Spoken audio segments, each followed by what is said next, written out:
दोस्तों इस वीडियो के अंदर हम लोग समझेंगे कि क्या डिफरेंस होता है फैक्टर इनकम और ट्रांसफर इनकम के बीच में। तो आसान शब्दों में फैक्टर इनकम का मतलब होता है जब भी कोई पर्सन कोई प्रोडक्टिव काम करके कोई भी इनकम अर्न करता है उस तरह की इनकम को हम कहते हैं फैक्टर इनकम, यानी कि income received by factor of production for rendering यानी कि giving their factor services in the production process, that income is factor income.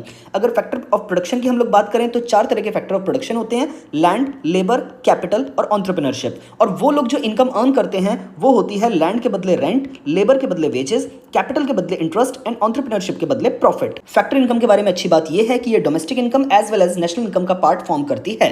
On the other hand transfer income का मतलब होता है वो इनकम जब आप बिना कोई प्रोडक्टिव काम किए ही अर्न कर रहे हो, यानी कि income received without rendering any productive services, यानी कि आपने कोई भी प्रोडक्टिव काम नहीं किया फिर भी आपने पैसा कमाया। इसके एग्जांपल हुए स्कॉलरशिप, ओल्ड एज पेंशन और अनएम्प्लॉयमेंट अलाउंसेज। ट्रांसफर इनकम के बारे में बुरी चीज ये है कि ये ना तो नेशनल इनकम का पार्ट फॉर्म करती है ना ही डोमेस्टिक इनकम का पार्ट फॉर्म करती है। इस तरह की और इन्फॉर्मेटिव